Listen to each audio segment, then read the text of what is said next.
I've authored the opinion for myself and 7 of my learned brothers. We have held that the judgment of the 7-judge bench in Synthetics and Chemicals Limited versus State of UP is wrong on certain aspects and have overruled the judgment to the extent as indicated in this judgment. Justice, my learned sister, Justice B.V. Nagaratna, in her separate opinion, disagrees with the opinion of the majority on specific aspects.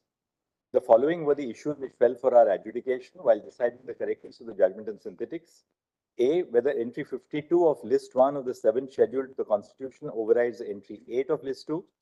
B, whether the expression intoxicating liquors in entry 8 of list 2 of the 7th schedule to the Constitution includes alcohol other than potable alcohol. And C, whether a notified order under Section 18G of the Industries and Development Regulation Act is necessary for Parliament to occupy the field under entry 33 of list 3 of the 7th schedule to the Constitution. The issues are answered as follows.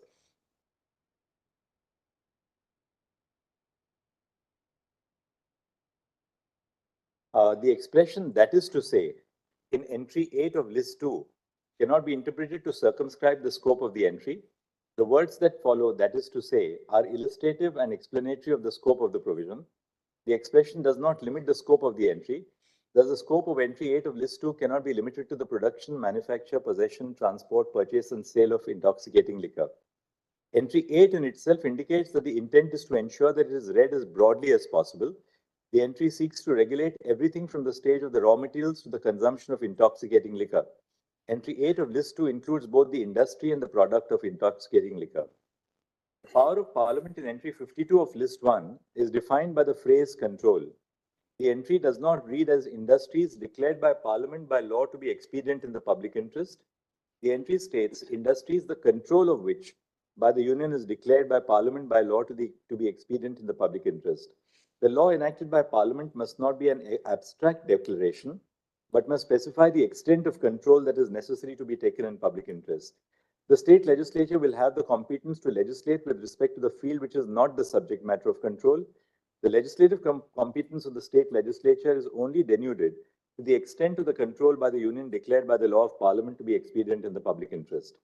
Irrespective of whether the term industry is interpreted in a narrow or a wide manner, a point that is vehemently contested by both sides, the industry of intoxicating liquors specified in entry 8 cannot be taken over by Parliament under entry 52 of list 1 for the following reasons. And we have given reasons. The general principle is that legislative lists must be interpreted widely. The question what the court must pose is whether the two entries would overlap when interpreted widely. Then B, the only limitation in entry 52 is that the control of the industry by the Union must be necessary for public interest. Parliament can legislate on any industry, provided it satisfies the condition prescribed in the entry. Thus, entry 52, when read independent of any other entry of list 1, list 2, or list 3, does not preclude the inclusion of industry of intoxicating liquor, provided that the Union is able to prove that its control is necessary in the public interest. Similarly, entry 8 of list 2, when read independently, also includes inter alia the production, manufacture of intoxicating liquor, which is included within the meaning of industry. Thus, entry 52 of list 1 and entry 8 of list 2 overlap on the aspect of industry of intoxicating liquor.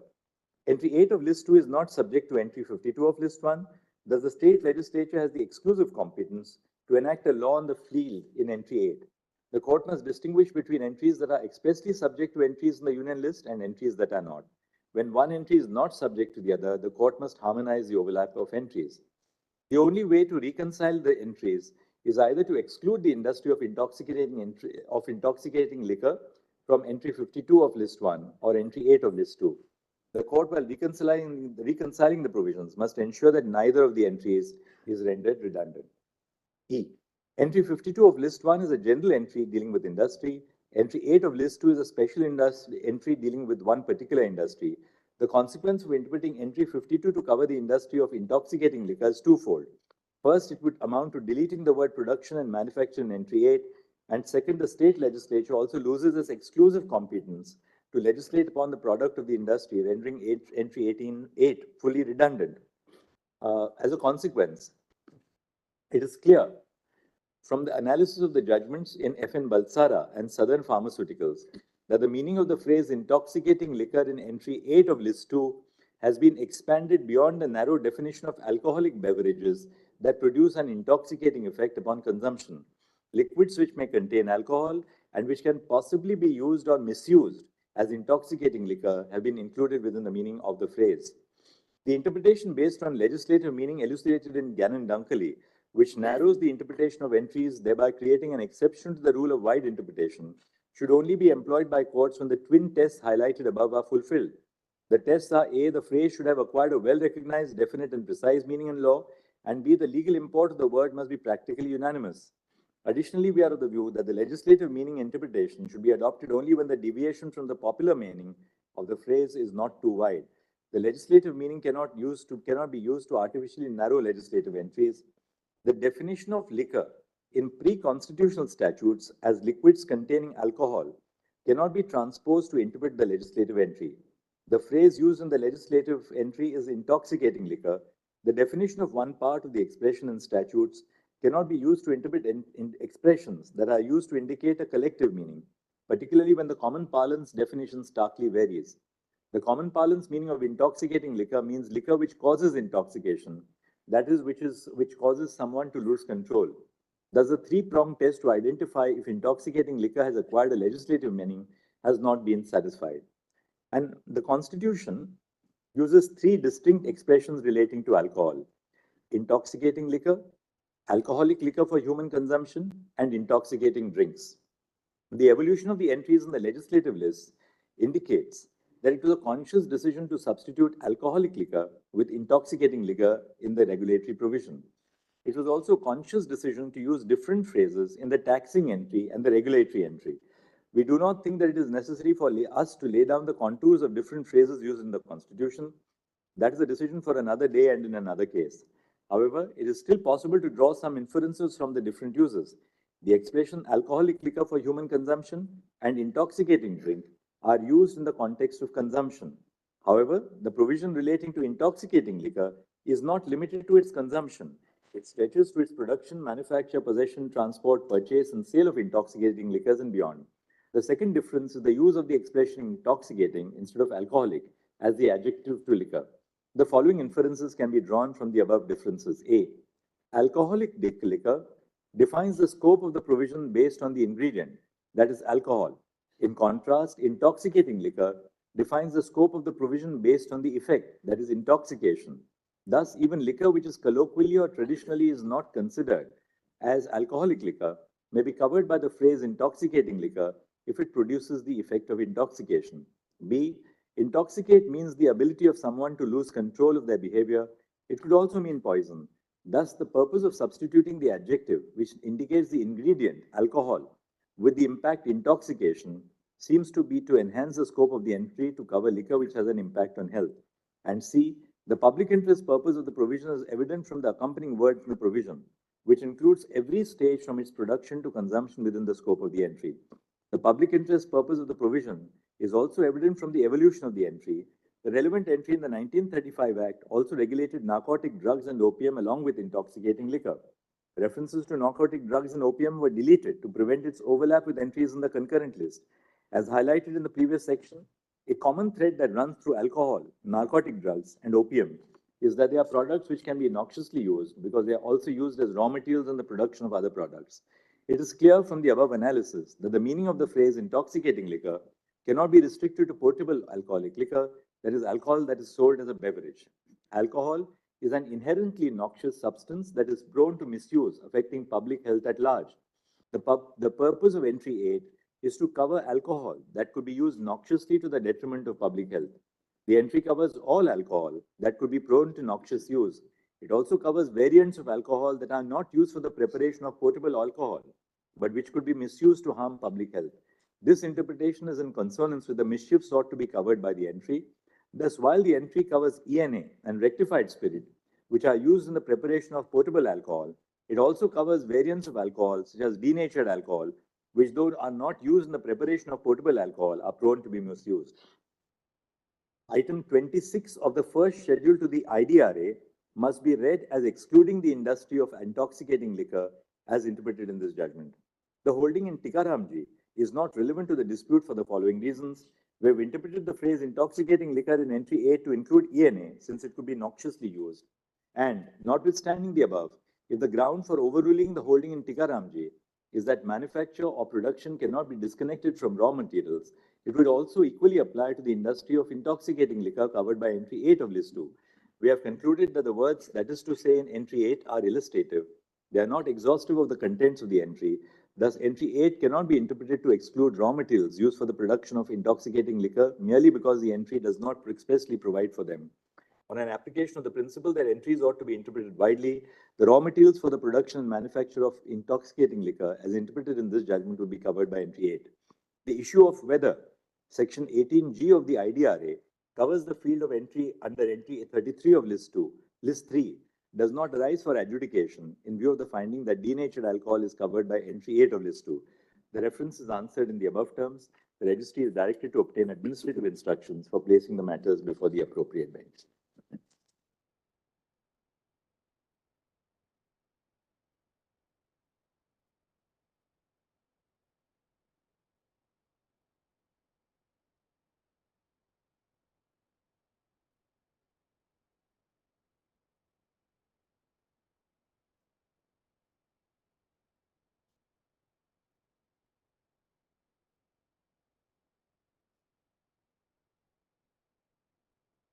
Synthetics as indicated in the judgment.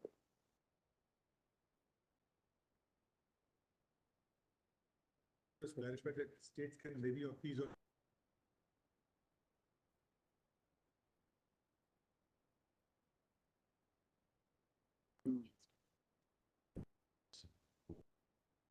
state has the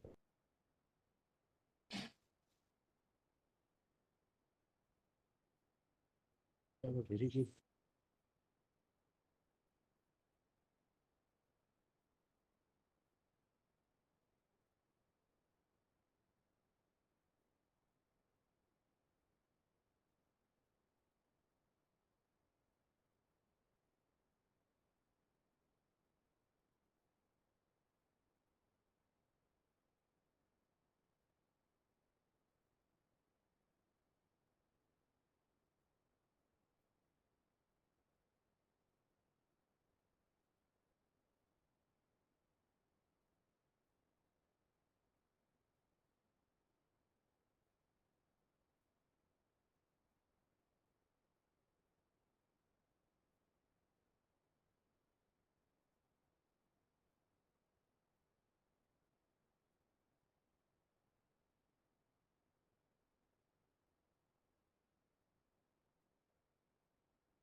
I have perused the comprehensive and erudite opinion authored by Honorable the Chief Justice of India, Dr. Dhananjay Y. Chandrachud, on the questions referred to this 9-judge bench.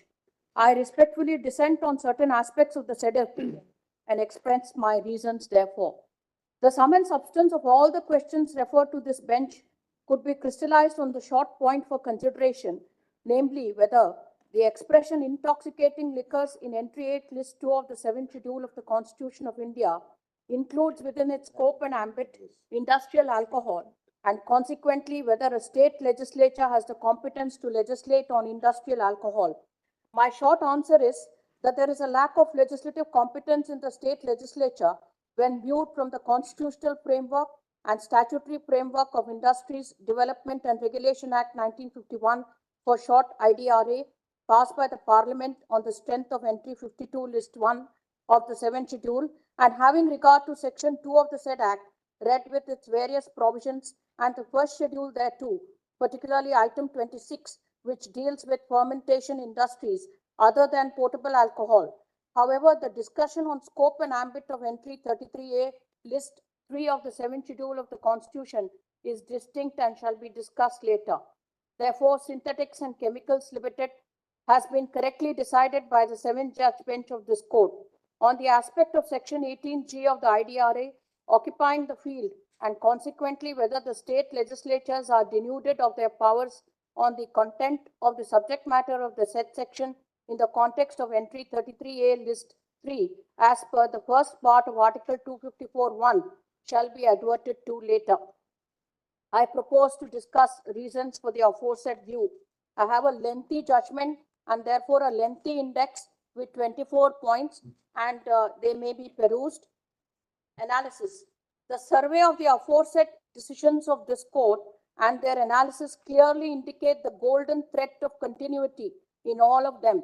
That is, this court has been clear on what is meant by the expression industrial alcohol, as simplified to refer to all alcohol which is not fit for human consumption as a beverage or non-potable alcohol. By contrast, the use of the expression potable alcohol refers to intoxicating liquors used for human consumption as a beverage or as a drink. However, in paragraph 85 of Synthetics and Chemicals, the expression both potable and is an inadvertent insertion inasmuch as there was no need to there was no reason to state that licenses to manufacture potable alcohol was vested in the central government. Therefore, to that extent, the judgment in Synthetics and Chemicals calls for clarification. The judgment of this court in Synthetics and Chemicals was also clear about the controversy before it, namely the competence of the Uttar Pradesh state legislature to impose vend fee on industrial alcohol when the same is a product of fermentation industry and therefore under the control of the union. However, the sum and substance of the controversy has to be answered by this court on the premise that despite there being clarity in the minds of the authorities under the states as well as the center, repeated imposition of imposts in the form of tax or excise duties have brought several cases before this court for adjudication. Ultimately, those who are in the business of industrial alcohol or intoxicating liquors, namely non-potable and potable liquor respectively, are clear about the nature of their business and the products that they are dealing with. Hence, I feel that it is incumbent for this court to enhance the clarity and not create a further legal regime which would cause confusion and legal uncertainty in the economy. At the outset, I may refer to Cooley's constitutional limitations. Quote, in interpreting clauses, we must presume that words have been employed in their natural and ordinary meaning. Says Chief Justice Marshall, quote, the framers of the Constitution and the people who adopted it must be understood to have employed words in their natural sense and to have understood what they meant, unquote. This is but saying that no forced or unnatural construction is to be put upon their language. And it seems so obvious a truism that one expects to see it universally accepted without question. But the attempt is so often made by interested subtlety and ingenious refinement to induce the courts to force from these instruments a meaning which their framers never intended. That has frequently become necessary to declare this fundamental maxim. Therefore, one task before this court is to ascertain to what extent intoxicating liquors has acquired a natural and ordinary meaning at the time of the Constitution coming into force. In my view, what is required to be seen is the nature of the product which leads to such an intoxicating effect upon human consumption of the same. Here, the expression consumption must be explained. It is not all kinds of human consumption, direct or indirect, which is the determining factor. It is only direct consumption, that is as an ingestion by the act of drinking as a beverage or a drink.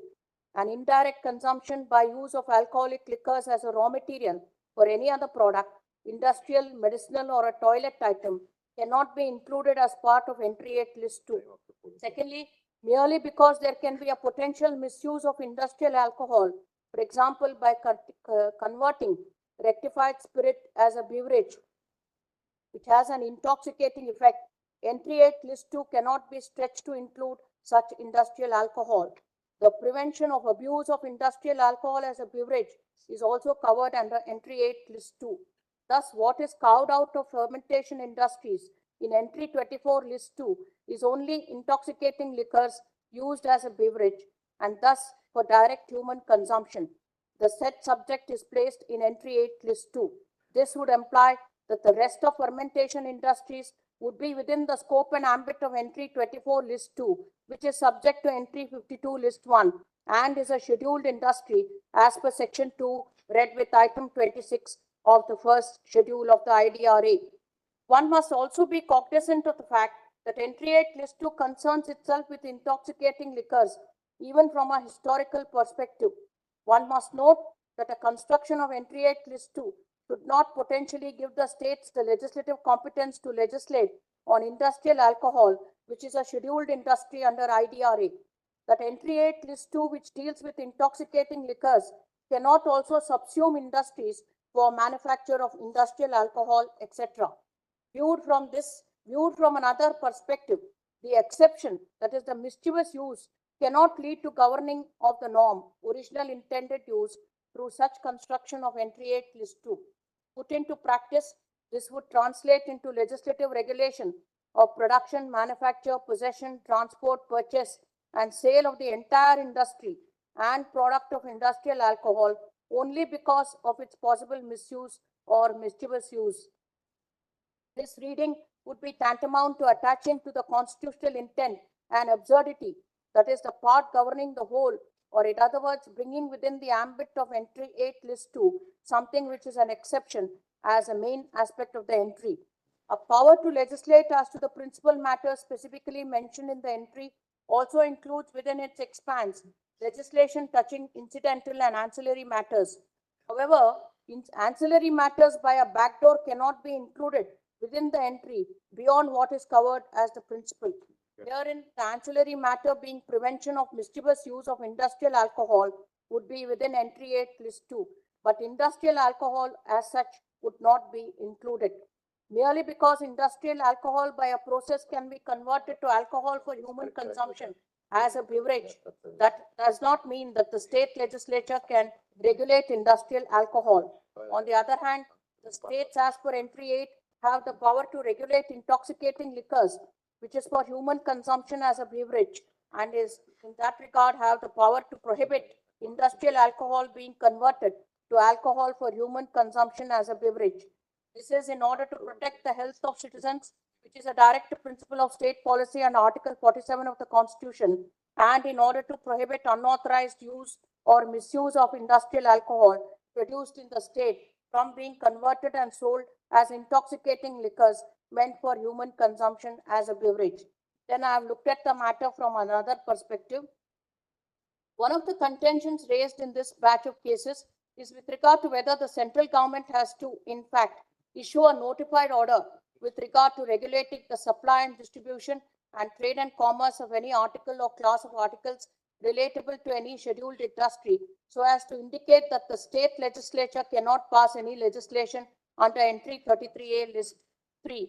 In my considered view, the fact that an industry is a scheduled industry under the IDRA would imply that at the time the central government is empowered to, at any time, the central government is empowered to issue a notified order providing for regulating the supply and distribution and trade and commerce of the products of such a scheduled industry. But in the absence of there being an issuance of a notified order as such, can the state legislature be denuded of their powers to pass any law under entry 33A list 3? Having regard to the emerging situation in the economy in the matter of supply and distribution and trade and commerce of the articles or class of articles related to any scheduled industry, the central government may issue a notified order for the purpose of regulating the same so as to secure its equitable distribution and availability at fair prices of the product of such industry.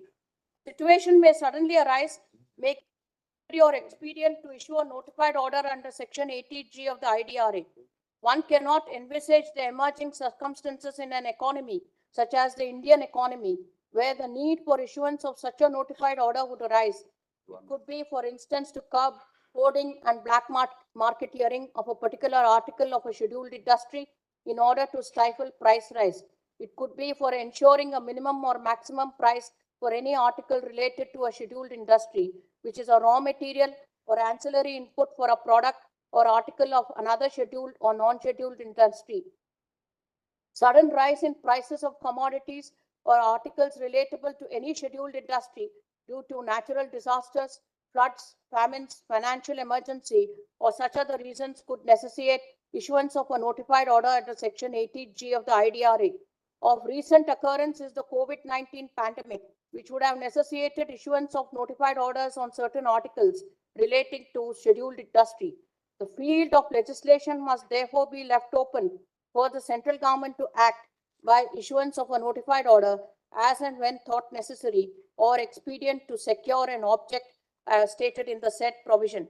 But can it be held that in the absence of any such notified order issued by the central government, the states could pass laws under entry 33A list 3?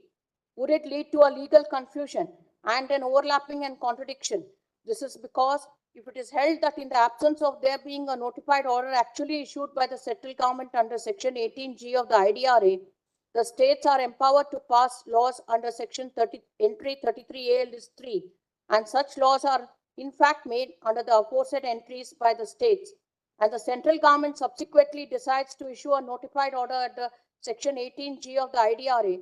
The question would be, what would be the fate of the laws made by the state if they overlap with the notified order issued under Section 18G of the IDRA? Obviously, the control of any industry being taken over by the union under the provisions of the IDRA would imply that the central government is empowered to issue a notified order in terms of Section 18G of the Act, and that when it is necessary or expedient to secure the equitable distribution and availability at a fair price of any article related to any scheduled industry. In such a case, the notified order being issued under 18G of the IDRA would have an overriding effect on the state's laws, if any made under entry 33A list 3 in regard to trade and commerce, etc. A law made by the state under any entry of list 3 or concurrent list is no doubt subject to Article 254 of the Constitution. However, entry 33A list 3 is a very unique entry in as much as the said entry would have to be read in the context of entry 52 list 1, which relates to IDRA, which is enacted by Parliament, and under the said entry, inter alia Section 18G of the IDRA exists. When entry 52 list 1 and any law such as IDRA empowers the union or central government to take certain steps under the provisions of the said act, it would imply that the state legislature is per se denuded of its powers to make any law under entry 33A list 3. Applying the above interpretation, when once the central government has the powers under Section 18G of the IDRA in the matter of regulating supply, etc., then the field has been occupied by the central government to issue notified orders as and when necessary. I have brought this interpretation under the first part of Article 254(1), which says, if any provision of a law made by the legislature of a state is repugnant to any provision of a law made by Parliament, which Parliament is competent to enact. In this case, the IDRA is a law which has been made by the Parliament. Therefore, I have said from 110/1953, the field has been occupied. Now, this is what in paragraph 85, synthetics and chemicals also says, where it says the state cannot claim that under entry 33 of list 3, it can regulate industrial alcohol as a product of the scheduled industry because the union under Section 18G of the IDR has evinced a clear intention to occupy the whole field. The aforesaid observation, which has led to a reference to this 9th bench, has to be considered in light of entry 52 list 1, entry 33A list 3, and Section 18G of the Act. Then I have given the principle of the doctrine of occupied field with regard to Article 254, first part, subclause 1, and the application of the doctrine of occupied field is a technique adopted by the constitutional courts in order to ensure that there is no potential conflict that could arise between the state laws and the existing parliamentary law, having regard to the nature of the legislative powers, their importance in the socio-economic sphere of governance in the country, and such other considerations. I have also referred to the judgment Ma Aparam Puri of the 5 judges bench, and I have said that the states are denuded of their powers under entry 33A list 3 insofar as scheduled industry is concerned. Then I have said, without going into the other aspects of the case, in my view, this court was not right in holding that since no order was issued by the central government under Section 18G of the IDRA, the legislative field was open to both the central as well as the state governments to take action. That portion of the judgment in Tikaramji, in my view, is not correct. Chand, State of West Bengal versus Union. Then I have said something about importance of industrial alcohol in the Indian economy. It is necessary to note the importance of industrial alcohol in the Indian economy. Industrial alcohol is important to Indian economy for it is used in at least two sectors. One, as a key feedstock for production of various chemicals in the chemicals industry, and two, as liquid fuel to be blended with petrol. As regards the chemical industry, the 22nd Five-Year Plan 2012 to 2017 of the Planning Commission notes that alcohol-based chemical industry occupies an important place in the Indian chemical industry and is a key contributor to the growth of the sector. It also notes the several alcohol-based chemical industries such as in synthetic yarn, drugs, pharmaceuticals, agrochemical, personal care products, dyestuffs, pigments, etc.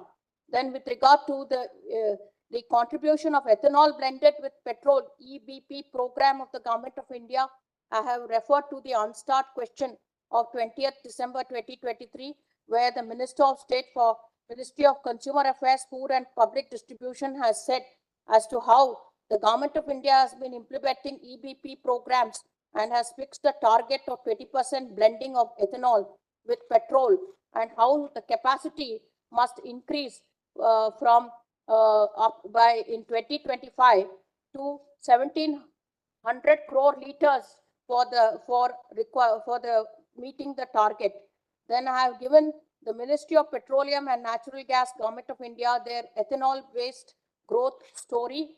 Then I have also referred to Sarkaria Commission report when it comes to these important principles, where I quote again, if the principles of union supremacy are excluded from Articles 246 and 254, it is not difficult to imagine its deleterious results.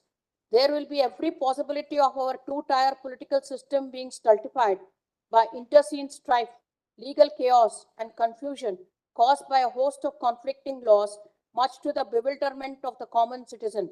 The federal principle of unity in diversity will be very much a casualty.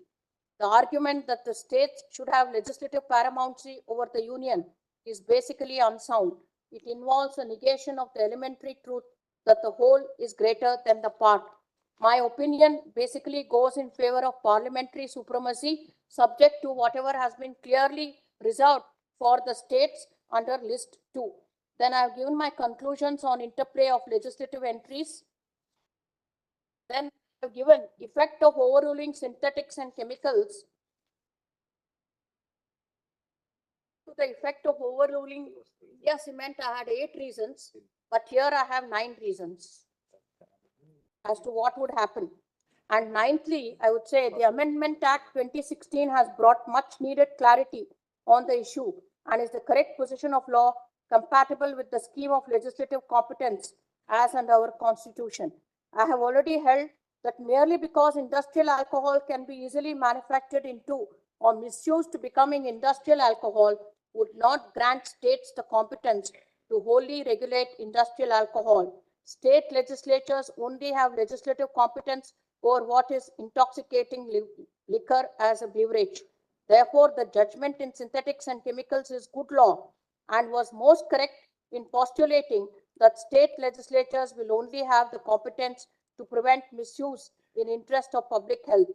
For the aforesaid reasons, I am of the view that although the judgment in synthetics and chemicals calls for only a clarification, which I have referred to above, it does not require any overruling. I have given my answers to the questions formulated in paragraph 32, my answers to the conclusions of learned Chief Justice in paragraph 33. Reference is answered in the above terms. The registry to place the matters before Honorable the Chief Justice of India for seeking orders for being listed before the appropriate bench.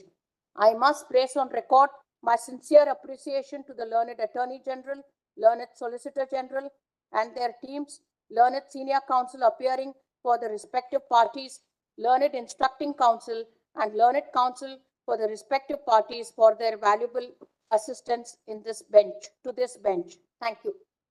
Immensely grateful. Grateful to the court. Grateful. I just signed it.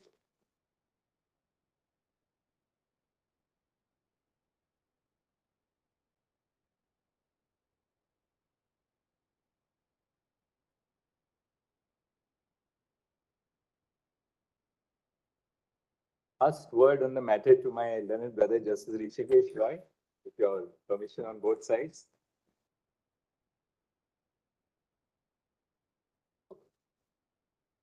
After listening so intently to the judgment authored by Sister Nagaratna, I nearly pulled out my pen to sign. It was so persuasive.